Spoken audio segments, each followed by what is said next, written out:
Será que ainda existe espaço para o professor com tantas mudanças que a gente tem visto? Inteligência artificial, novos programas que parecem que fazem o nosso trabalho no nosso lugar. Meu nome é Renata Santos e nessa aula eu quero apresentar para você a minha visão sobre essa profissão, a minha profissão, né? Como ser um professor, um profissional do futuro. Sim, eu enxergo que existe espaço para gente, mesmo com toda essa transformação, mas não é o mesmo espaço de antes, é um novo espaço. E é sobre isso que eu quero conversar com você hoje. Meu nome é Renata, como eu já falei, eu sou professora, sou formada em Ciências Sociais, mestre em Política e Antropologia, e sou professora no ensino médio também, né? E aqui eu quero conversar com você sobre essas transformações e como a gente pode se manter atualizado nesse mundo em constante mudança. É uma aula e como professora, né, eu preparei os slides aqui para a gente poder ir conversando. E se você vê que esse assunto é interessante para alguém que você conheça, eu te convido a compartilhar para que mais pessoas tenham acesso, né? Então, professor, profissional do futuro, como se manter atualizado no mundo em constantes mudanças? Primeiro, o que a gente vai ver nessa aula? Entender as transformações pelas quais o mundo tem passado e em qual momento nós estamos, um novo olhar sobre ensino e enxergar as exigências do mercado de trabalho para o profissional contemporâneo. Essas exigências são para o profissional de uma maneira geral, mas eu vou procurar especificar sobre para a nossa visão, né? Para a nossa profissão, para o professor. Eu digo nossa, porque eu imagino que se interesse por esse tema o professor, mas é claro que ele não é restrito a professor, né? Eu vejo que muitas profissões, como a gente vai ver durante a aula, muitas profissões elas podem se apropriar dessa figura de ensino que o professor tem, sem necessariamente se transformar num professor.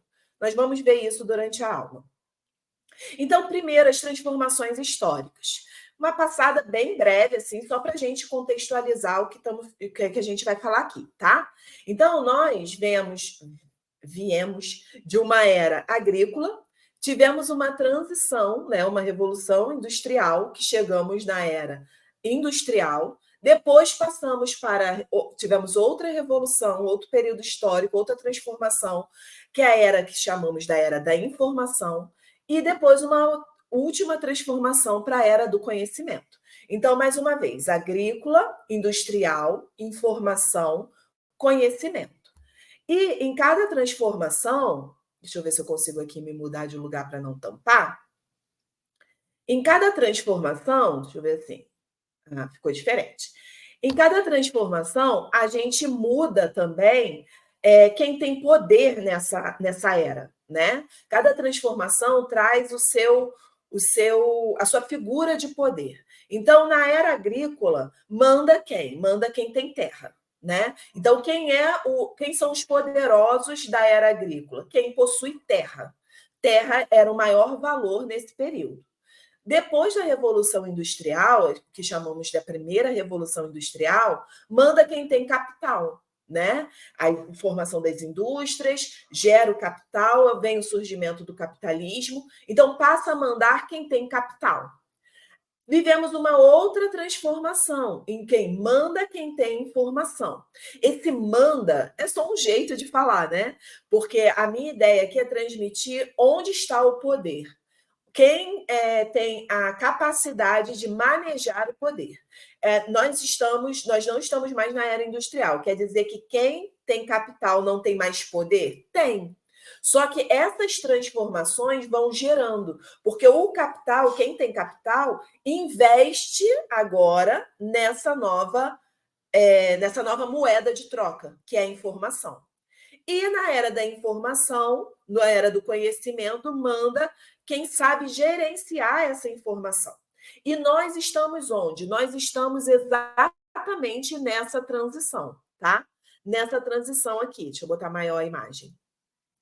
Não, acho que não aparece minha setinha, né? Mas onde está essa seta que eu quis destacar aí? Na transição entre uma era de informação para uma era do conhecimento, tá? Então, na era da informação, manda quem tem informação. o quê? Há muita informação disponível, e quem tem acesso a essa informação era quem tinha poder, era quem tinha as cartas na mão, digamos assim.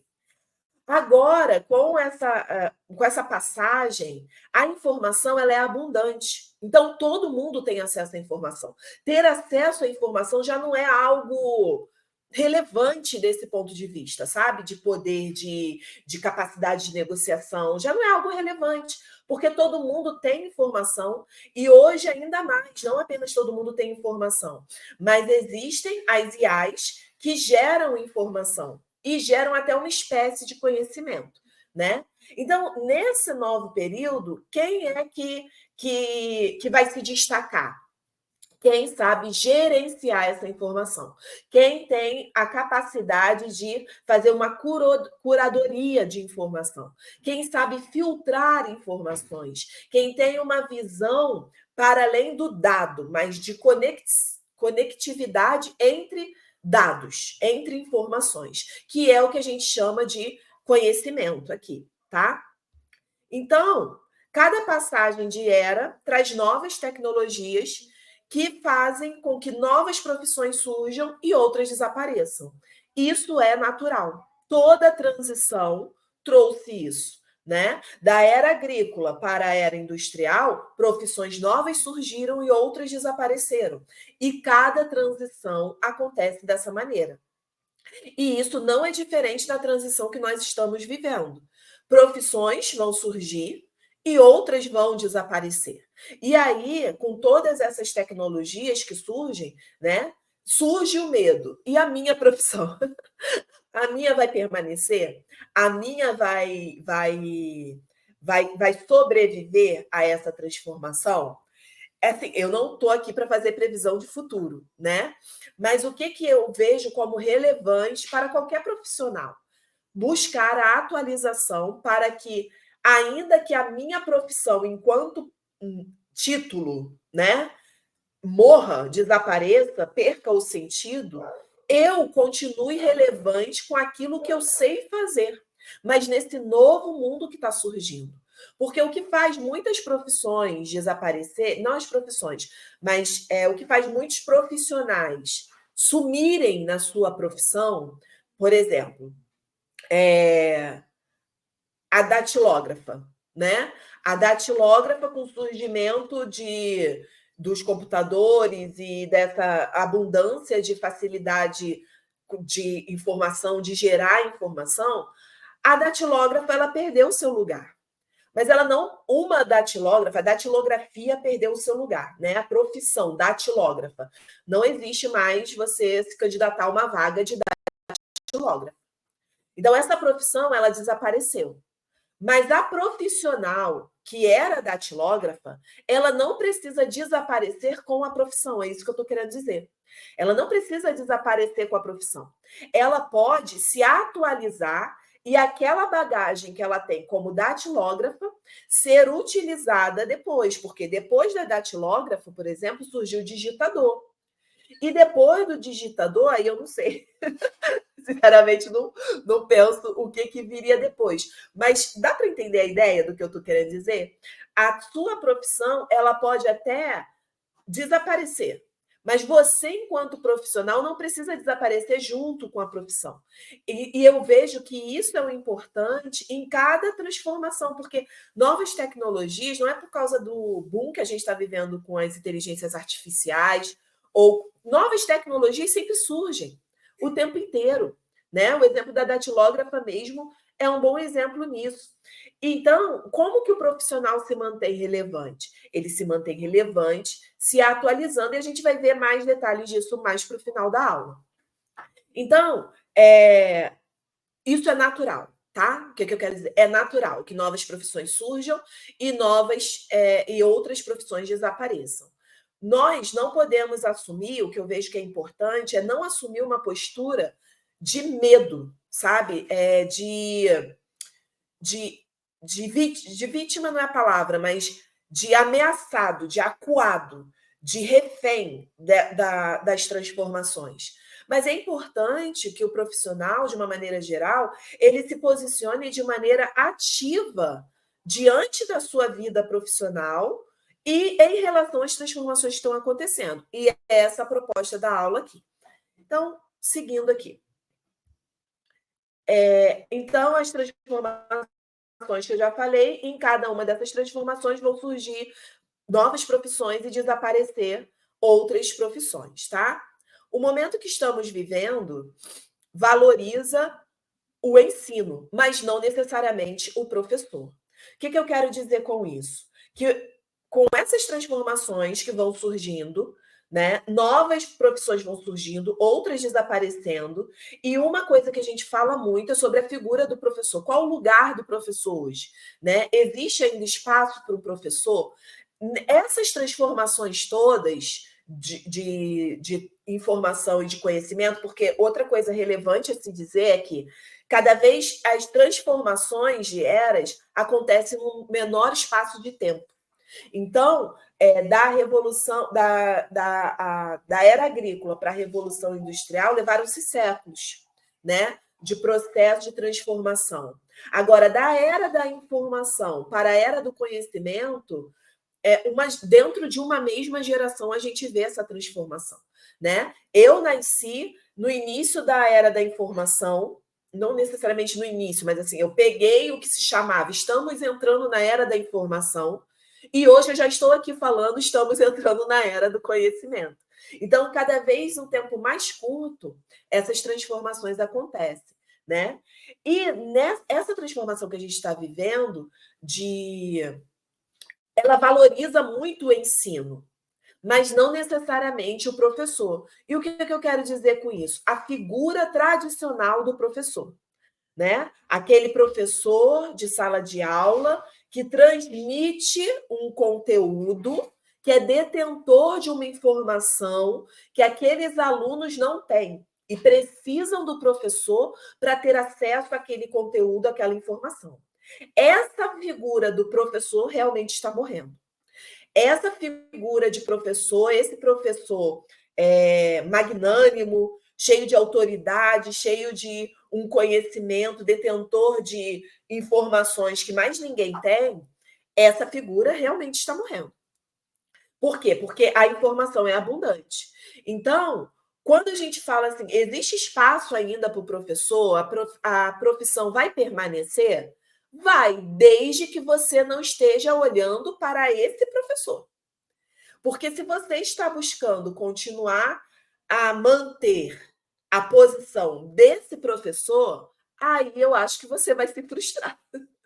Sinto dizer, né? Eu sou professora de escola e, assim, eu vejo meus colegas muito frustrados com a sala de aula, por diversos fatores, né? Ainda mais eu que sou professora na rede pública, por diversos fatores, alguns muito legítimos, alguns que eu vejo que são passíveis de transformação, mas outros que a gente perdeu a batalha, que não vai voltar. Né? Por exemplo, não vai voltar a era em que o aluno dependia de mim para saber alguma coisa. Hoje ele tem acesso à informação abundante, superabundante, maior do que a que eu tenho na palma da mão.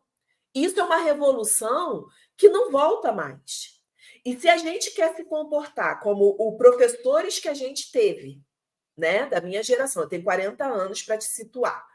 Se eu quero me comportar como os professores, e na verdade, assim, eu tenho 40 anos, mas não importa muito a minha idade nesse caso, porque se você tem 20 anos e está me ouvindo, o seu professor, ele se comportou de uma maneira que você, como professor, não vai poder se comportar, porque o mundo é outro, mesmo no espaço de 20 anos.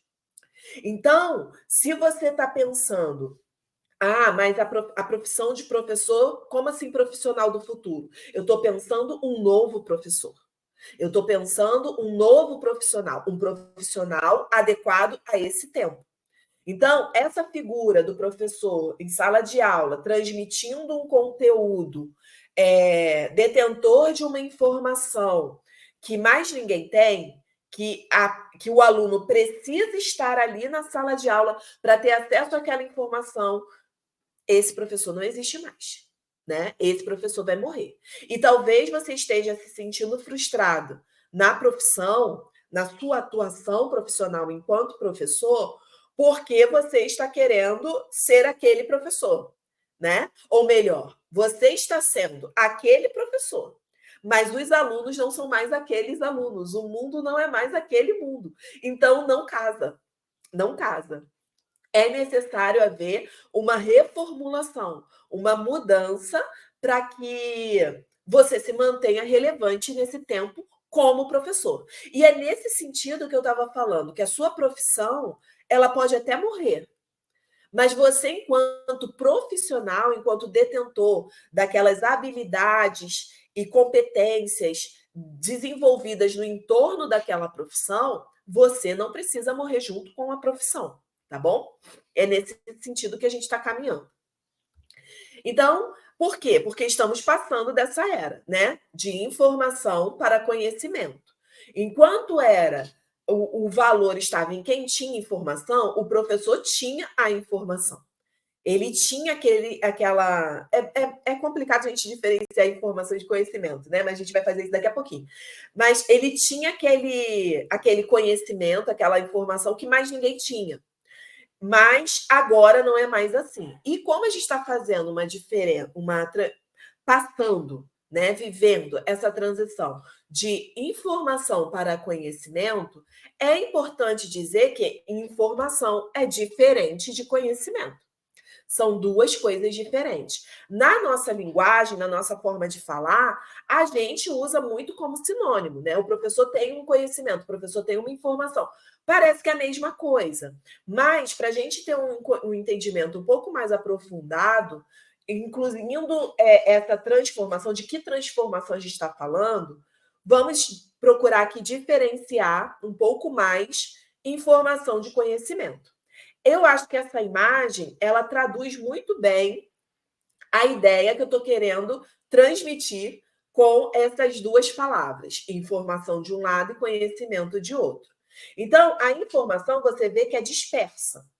São dados, digamos assim, né? Numa linguagem mais digital, são dados. São dados. Estão ali. Eu tenho muitas informações, mas não sei muito bem o que fazer com isso. São apenas dados. Agora, o conhecimento são esses dados conectados que podem ser utilizados de maneira mais apropriada, tá? Meus filhos estavam em casa ontem e eles estavam assistindo um vídeo no YouTube com o meu marido. E é um vídeo falando sobre. Agora que me veio à mente. Era um vídeo sobre inovações de transporte, né? Os transportes do futuro, digamos assim. Então, eram carros voadores, helicópteros, não sei o quê, coisas desse tipo. E enquanto eles estavam assistindo, eu não gosto desse tipo de vídeo, que é aquela voz parece mecanizada, que eles falam tudo no mesmo ritmo. Isso me irrita, sabe? Um pouco. Então, eu não gosto muito, mas eu estava ali junto. Enquanto eles estavam assistindo, eu estava pensando assim, meu Deus, mas para que isso? Eu estava refletindo, né? Para que eles estão assistindo isso? Qual o propósito? É muito isso, assim, é informação. Se você abrir o YouTube, você vai ter muita informação sobre qualquer coisa. Agora, o que fazer com esse monte de informação que tem disponível? Por exemplo, ontem eles estavam recebendo mais informações sobre esses transportes do futuro, né? É informação. Aí, às vezes, assiste vídeo sobre o que acontece quando quebra não sei o quê. Informação, informação, informação. Mas aquilo não tem necessariamente uma conectividade. Não é diferente do conhecimento quando eu estou construindo algo. Então, por exemplo, eu estou pensando sobre transformações no futuro. Aí eu vou consumir essa informação para construir o conhecimento que eu estou para elaborar, para contribuir no conhecimento que eu estou construindo sobre transformações do futuro. Então, aquilo é um dado.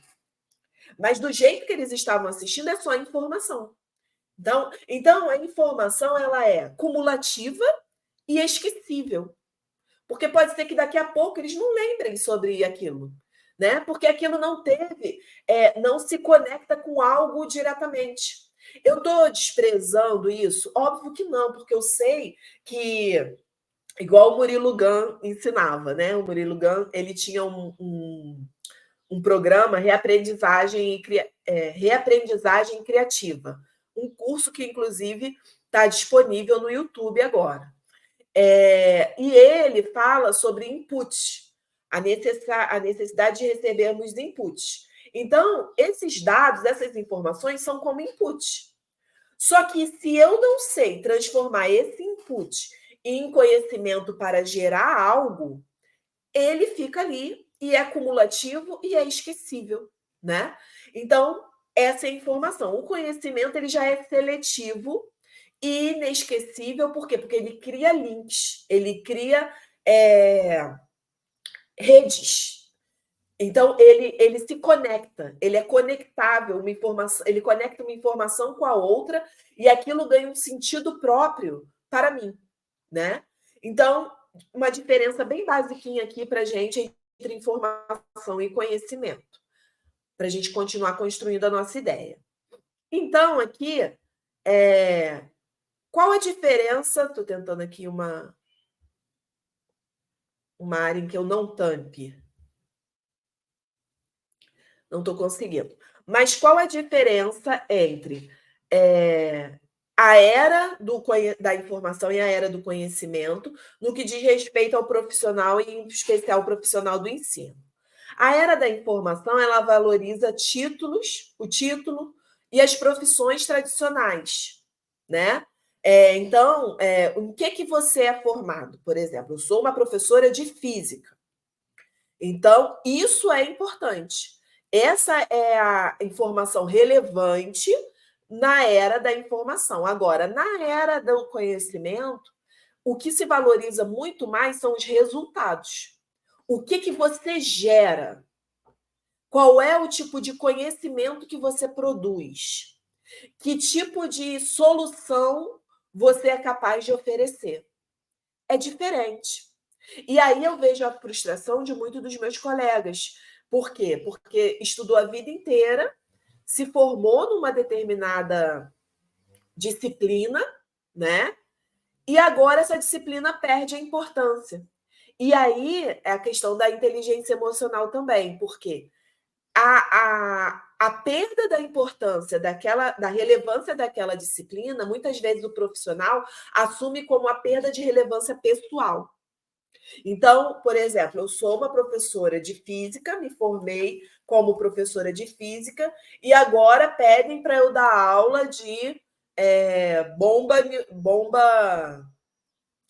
Tem uma disciplina agora nova no ensino médio, foguetes, né? Construção de foguetes. Mas eu não me formei para isso. Sim, não se formou para isso. Mas como o que você sabe na sua formação pode se adaptar para isso? Óbvio que você pode dizer, não quero. Tudo bem. Mas o mundo está mudando. Entende? O mundo está mudando e adaptações são necessárias. Nesse novo mundo, uma das características principais do novo profissional é duas habilidades principais, competências principais: adaptabilidade e flexibilidade. São competências do profissional do futuro. Então, é a mudança que está aí. Você pode resistir a ela ou você pode se adaptar e continuar relevante. É uma escolha pessoal, né? Então, na era da informação, valoriza-se títulos e profissões tradicionais. Já na era do conhecimento, se valoriza o resultado, que eu chamei aqui de resultado. Mas que é isso, assim, o que você oferece? Qual é a transformação? Qual é o conhecimento que você produz? Qual é a solução que você pode oferecer a partir da sua formação? Que é relevante? Mas não é mais imprescindível. Se outra pessoa, sem a sua formação, oferecer o mesmo resultado, ela tem espaço hoje. É fato. Esse é o novo mundo, entendeu? E na era da informação também se valoriza a figura do especialista. Em que sentido? Aquela pessoa que é especialista naquela área. Pegando aqui para a nossa realidade de professor, então eu sou professora, né, professora de sociologia. Então, eu sou relevante na era da informação porque domino os conteúdos de sociologia. Política ali é minha área. Esse é meu quadrado. E eu sou relevante quanto mais especialista nesse quadrado eu for. Agora, na era do conhecimento, já não. Na era do conhecimento, o que é valorizado? O profissional precisa ter o conhecimento dele, assim, né? Mas ele vai ser mais valorizado se ele conseguir fazer conexões com outras áreas. Se ele conseguir ser generalista, multipotencial, se ele conseguir pegar a sociologia e pensar, por exemplo, como professor, estou pensando em professor como disciplina, ele pegar a sociologia e conseguir dar aula de projeto de vida, conseguir dar aula de outras disciplinas que não são ali restritas na caixinha. E isso, assim, parece uma afronta aos professores, né? Muitos professores veem isso como uma afronta, assim, como um desrespeito, como uma não valorização. Eu entendo, eu super entendo, de verdade, sabe? De verdade entendo. Só que o mundo é outro. Então, assim, eu não consigo imaginar um mundo onde a gente volte. Não consigo. Pode ser que aconteça. E aí, muitos meus colegas vão ficar muito felizes. Pode ser que aconteça, que a gente. Né? Mas eu não consigo imaginar. Não consigo imaginar um mundo onde volte e eu seja valorizada porque eu estou aqui na minha caixinha de sociologia. O mundo é outro. Então, ou a gente se adapta, né? Ou a gente encontra uma forma única de ser relevante na minha caixinha, mas ainda assim vai ser necessária uma adaptação. Porque o professor que vai procurar um espaço na sala de aula querendo ficar preso na sua caixinha da formação, eu desconfio de que ele não vai ter muito sucesso, ele não vai ter muito espaço. Então, como eu disse, é uma escolha. E eu acho importante a inteligência emocional nesse momento de a gente não se identificar com a nossa profissão. Se a minha profissão está perdendo relevância no mercado, isso não significa que eu estou perdendo relevância. Que eu, nem como profissional, estou perdendo relevância. A forma como eu agia como profissional está perdendo. Mas é um novo tempo, né? Então, continuando aqui. E quais mudanças no ensino? No ensino, a era da informação foca em transmitir conteúdo, né? Vou botar assim para dar para enxergar. Transmitir conteúdo em disciplinas. Eu não estou enxergando, preciso aumentar. E na figura de autoridade do professor, né? Então, o ensino, ele é focado em quê? Transmissão de conteúdo, o professor como aquele transmissor da informação, detentor da informação, disciplinas muito delimitadas, e a figura de autoridade do professor, né? Já na era do conhecimento, aí é diferente, é que eu posso deixar assim que eu não vou tampar. O professor, ao invés de transmissor de conteúdo, é um curador de conteúdo. Ele é capaz de filtrar, ele é capaz de selecionar, ele é capaz de organizar a informação, o conteúdo, de uma determinada forma e entregar.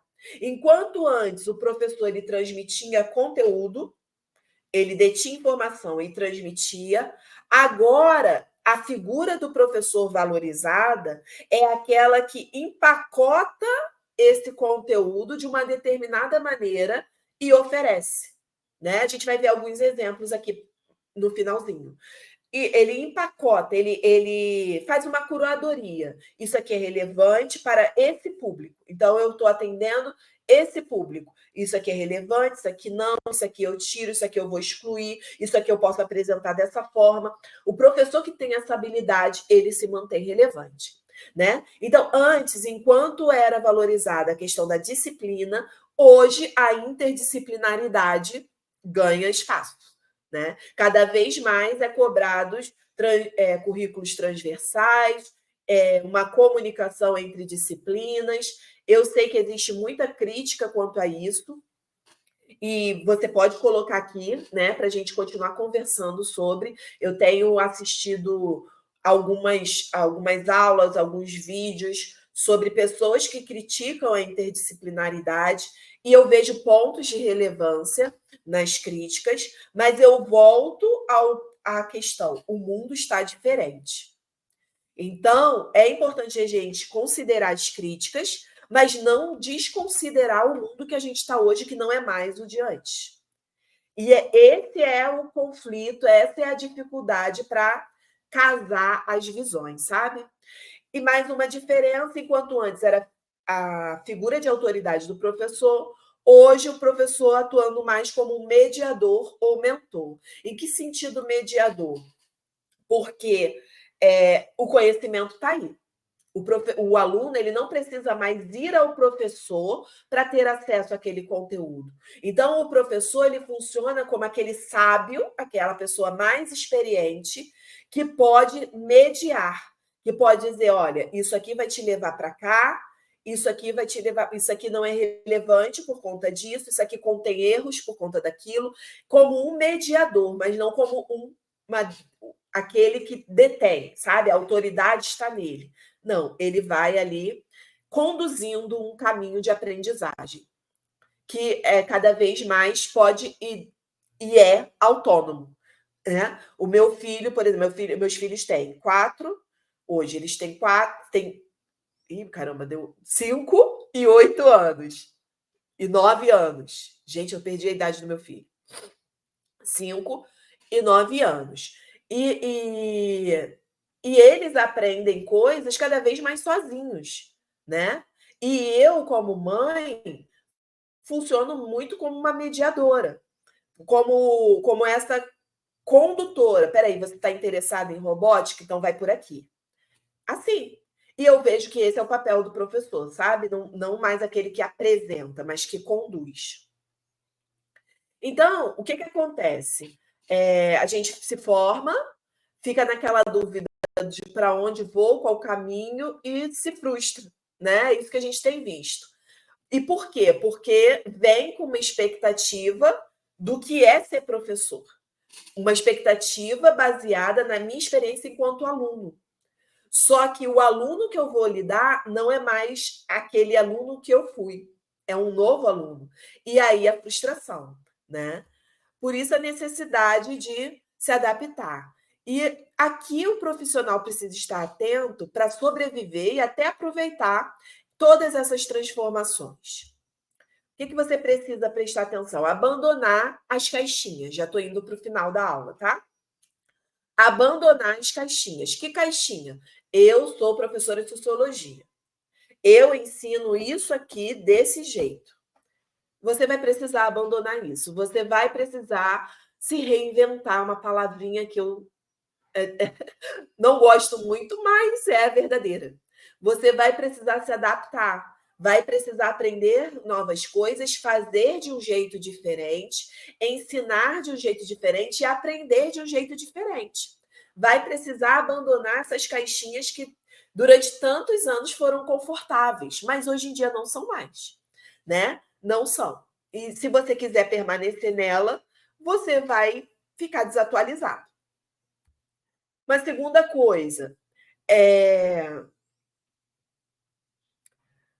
ver esse mundo digital como ferramenta para ensino e aprendizagem. Você precisa olhar para o digital como uma ferramenta para ensino e aprendizagem, porque esse é o mundo. E o digital, todo digital. Tanto, assim, eu tenho colegas professores que são, como é que eu vou dizer? Que não têm habilidade, não é questão de habilidade, que não usa, né? Que não usa tanto nem a internet para aprender, quanto aqueles que precisam chegar nas IAs, né? Então tem um longo caminho. Eu tenho colegas professores que não usam computador, que não sabem fazer slide, que não sabem manusear de maneira nenhuma a questão do digital no mais básico. Então, tem do mais básico ao mais avançado, que seria agora as inteligências artificiais e essas tecnologias mais atuais, né? Então, você precisa olhar para esse mundo digital, dependente do seu nível, tanto aqui quanto aqui, né? Como ferramenta para ensino-aprendizagem. Em que sentido?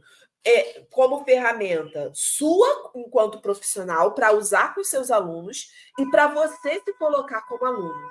Então, é importantíssimo você ter uma postura de aprendiz nesse novo tempo, de aprender essas novas tecnologias, de aprender esse novo mundo e aprender o que ele tem a oferecer. E tem muito, né? E tem muito. Foque em desenvolver habilidades essencialmente humanas, que são as chamadas soft skills. Por quê? As habilidades hard, digamos assim, que são chamadas hard, as inteligências artificiais estão se apropriando. E como eu desenvolvo esses outros tipos de habilidade, essas habilidades essencialmente humanas? Como eu já falei, se reinventando, aprendendo coisas novas, se expondo para essas novas possibilidades e procurando adaptar, procurando trazer essas habilidades que são suas à tona para o trabalho. E por que eu estou me embolando aqui para falar? Porque, assim, a gente faz o trabalho e tem aquelas habilidades, são as habilidades técnicas, didática, o conteúdo que eu aprendi, o que eu sei de política, de sociologia, de antropologia, são habilidades técnicas. Essas habilidades, elas não são mais essenciais, porque tem as inteligências artificiais fazem isso e sabem isso, né? Então, o que vai fazer de diferente? Aquilo que sou eu, aquilo que mais me caracteriza como eu, como Renata. E essas habilidades, que é tipo de habilidade? A criatividade, no meu caso, a criatividade, a empatia, a sensibilidade. Isso a máquina ainda não sabe fazer. Esse olhar humano para o aluno, essa compreensão, a questão da afetividade. Essas coisas que nós nunca valorizamos na nossa formação são essenciais hoje. Então eu vou estudar isso, não vou mais estudar nada técnico. Não é isso que eu estou dizendo. Eu estou dizendo que o seu técnico ele vai ser relevante quando você souber colocar o seu soft, né? O seu hard, as suas habilidades hard. Vão ser interessantes quando você conseguir trazer as suas habilidades soft para elas. Porque aí você vai ter o seu diferencial. Aí você vai ser único. Vou dar o exemplo do meu marido. Meu marido, ele é professor de música, né? De criança. Então, de escola mesmo, assim, de educação infantil e primeiro segmento. Eu sou professora só de ensino médio, somos muito diferentes. Enquanto eu sou professora de sociologia, ele é professor de música. Então, todo mundo adora a aula dele, né? É a hora da diversão. E o que é ele como diferencial enquanto professor? Não é o que ele sabe. Ele é bem requisitado, sabe? Assim, como professor. Mas o diferencial dele não é o que ele sabe de música. As notas, a harmonia, o ritmo. Não é isso. O diferencial dele é como ele se relaciona com os alunos. É como ele trata cada aluno. E os alunos são apaixonados por ele. Esse é o diferencial dele. E é isso que faz ele permanecer nas escolas e ter convite para novas escolas. Agora, o que eu estou dizendo? O que ele sabe não é importante? Óbvio que é importante, porque se ele só fosse atencioso, né? Nem questão de carinhoso, né? Se ele só fosse atencioso com os alunos, só tivesse essa empatia com os alunos, sem isso aqui, ele não seria professor de música. Mas se ele só tivesse isso aqui, ele não seria o profissional que ele é. Então, e isso aqui, essas habilidades soft, não se ensina na faculdade. Não tem uma formação sobre isso. É um desenvolvimento pessoal e que eu olho como inteligência emocional, que a gente vai ver daqui a pouquinho, tá? Outra coisa importante, desenvolva inteligência emocional. Vou precisar aumentar para enxergar. Desenvolva inteligência emocional. Por quê? Porque ela vai te dar todo essa bagagem de que é essencial nesse tempo e que na universidade a gente não aprende, e eu não acho que tem que aprender mesmo. Não acho que é a função de lá. É um desenvolvimento pessoal. O que vai te ajudar? Passando aqui. Definição própria de sucesso. Você vai parar. Quando você tem inteligência emocional, você para de ficar se comparando e você consegue trilhar o seu caminho, traçar o seu caminho profissional. Maior clareza e assertividade na tomada de decisões, importante para todo profissional. Superação de inseguranças, porque muitas vezes a gente precisa usar por um caminho novo, né? Por um caminho absolutamente novo. Mas a insegurança não permite. Quando você trabalha inteligência emocional, você consegue encontrar seu diferencial como profissional, como no exemplo que eu estava dando do meu marido, maior segurança na hora de firmar parcerias e usar o seu tipo de inteligência e aprender melhor e ensinar melhor. Né? Conhecer os diferentes tipos de inteligência, saber como você funciona, ajuda muito nisso. Aqui mais um. E para você que é profissional do reino, né? Porque aqui eu falo de uma maneira geral sobre profissões, mas falo também para aqueles que são cristãos e querem desenvolver uma vida profissional voltada para o reino de Deus, que serve ao reino de Deus. Então, para você que é um profissional do reino, enxergue seu trabalho como uma missão espiritual. Não no sentido de eu estou aqui para educar essas crianças, não. Mas como que serve a um propósito maior que diz respeito ao propósito eterno de Deus. Então, comece a olhar para a sua profissão como servindo a esse propósito. Isso vai te ajudar a quê? Vai te ajudar a se desapegar da sua profissão. Porque eu vejo gente apegada à profissão como se ela fosse quem eu sou. Não, você é filho do rei e você serve aos propósitos do rei. A sua profissão é apenas uma ferramenta. Então, se você começar a desenvolver esse olhar, você vai conseguir largar, se permitir passar pelas transformações necessárias desse mundo todo que a gente está falando aqui. Coloque seus dons a serviço, crendo que o Senhor é quem o recompensa. Isso por quê? Porque uma coisa na profissão de professor é a remuneração, né? Que muitas vezes é bem injusta. E quando a gente coloca os nossos dons a serviço, nós prosperamos muito mais. Sem focar na recompensa. Mas eu vou fazer, eu vejo colegas falando, eu não ganho para isso, né? Minha visão é diferente. Minha visão é quem me paga é o Senhor, porque quem me provê é o Senhor. Então, eu posso fazer o que for que eu sou paga para isso. Entende o sentido que eu quero dizer? Quando você é generoso para colocar seus dons em serviço, sem ficar focando se eu sou pago ou não para isso, o Senhor nos recompensa e nos prospera. Não apenas no sentido financeiro, mas nos prospera profissionalmente. Ele abre caminhos, ele mostra novas formas. E por último, mas não por último no sentido de relevância, se relacione intimamente com Deus. Tenha uma vida de relacionamento pessoal e íntimo com Deus. Que as suas frustrações e desencontros profissionais vão encontrar um lugar e vão encontrar um caminho de solução. Tá? E aí, por último, atente-se a novos espaços de aprendizagem. Você, como professor, pare de pensar somente em sala de aula. Não existe apenas a sala de aula para você. Existem novos espaços. Aqui eu estou falando dos espaços que são mais da minha área, né? Porque são os que eu conheço. Mas eu tenho certeza que na sua área, eu sou de humanas, nas de exatas, nas biológicas, existem espaços semelhantes. Aqui eu coloquei, eu sou do Rio de Janeiro, né? Deve ter percebido já pelo meu sotaque. Mas aqui eu coloquei o Museu do Amanhã, que é um lugar de aprendizagem. Se é um lugar de aprendizagem, é um lugar de ensino.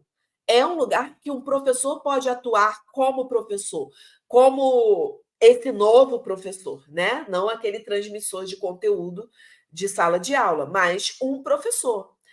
Eu botei o Museu da Manhã, o CCBB, que é o Centro Cultural do Banco do Brasil, a Casa do Saber, que era um lugar, não sei nem se ela ainda é, físico mesmo, de palestras, de workshops, voltados para a área de filosofia e psicanálise, que hoje está online também. Então, são novos espaços de aprendizagem que você pode usar tanto como aprendiz, tanto como aluno, quanto como se é um espaço de aprendizagem, é um espaço de ensino e é um espaço de atuação profissional para você. Eu quero que você abra sua mente. Talvez laboratórios, eu não sei o que existem nas outras áreas, peço perdão, mas não sei o que existem nas outras áreas que não são de humanas. Mas eu tenho certeza que existem espaços de conhecimento, e se são espaços de conhecimento, são espaços de atuação profissional para você. O que eu quero? Que você saia da caixinha, tá? Que você pare de pensar dentro da caixinha. E aqui eu trouxe 2 espaços online. O Brasil Paralelo, e aqui eu não estou fazendo propaganda, mas eu estou falando assim, do Brasil Paralelo como uma ideia de negócio educacional que não é escolar. É um espaço de negócio de educação que não é um espaço de negócio de educação escolar. É totalmente online, mas são cursos, são vídeos, é curadoria de filme, que eu estava olhando recentemente, são documentários, espaço de educação, de ensino, mas de uma forma completamente diferente do espaço escolar. Então, fica apenas como uma ideia para você de poder criar um negócio educacional que não é uma escola, entende? E o YouTube, eu estou aqui ensinando, né? Eu estou aqui sem monetização, não estou aqui vendendo um curso, já trabalhei vendendo cursos, estou num período de transição profissional, digamos assim, já trabalhei vendendo cursos, não é o meu momento agora, nesse exato momento, em 2024, né? Mas isso aqui é um espaço de ensino, de aprendizagem e remunerado. E pode ser muito bem remunerado, né? No período que eu vendia cursos, que eu atuava dessa maneira, eu era muito bem remunerada, melhor do que na escola. Então, abra sua mente para novos espaços onde você, enquanto profissional, que detém esse conhecimento, vai se sentir valorizado, vai se sentir relevante para esse novo tempo. E diferente de como eu, Renata, inclusive, me sinto em sala de aula, porque os alunos não querem aprender o que eu tenho para ensinar. Eles estão lá obrigados, né? E eu não tenho prazer, assim, o meu tipo de profissão, porque aí vem a questão da inteligência emocional e do autoconhecimento, né? Eu sei que eu não sou boa para motivar o aluno a aprender. Eu não sou boa. Eu sou boa para ensinar aquele aluno que quer aprender. Então, eu não sou aquela que cativante, sabe? Eu não sou aquela professora cativante que vai trazer e o aluno vai ficar sedento de conhecimento, curioso. Não sou essa pessoa. Eu sou a pessoa que você quer, eu vou te levar ao mais fundo que você consegue ir. E que eu posso te levar, né? Então, na sala de aula, eu não estou sendo mais feliz. Então, eu estou, inclusive, fazendo uma transição para sair de sala de aula. Mas, se você quiser, tiver curiosidade sobre isso, comenta aqui que eu faço vídeos sobre, né? Mas, na sala de aula, eu não estou mais tendo esse espaço de ser relevante, sabe? De me sentir relevante. Eu acho que o meu papel em sala de aula, ele limita o que eu posso ser para o aluno. Então, eu estou fazendo transição, mas aí vem o conhecimento, a questão do autoconhecimento, da inteligência emocional, de conseguir ler quem eu sou e enxergar um novo caminho para quem eu sou, tá? Enfim, então, minha ideia com esses novos espaços de aprendizagem é abrir sua mente para você sair da caixinha, tá? E encerramos a aula de hoje. Queria que você deixasse aqui nos comentários o que você leva dessa aula, o que foi relevante para você, o que sugestões você tem, né, de coisas que eu posso pesquisar, de assuntos que eu posso trazer, porque eu quero fazer mais vídeos semelhantes a esse aqui. Obrigada por me acompanhar e compartilhe com quem você possa ver como relevante. Obrigada.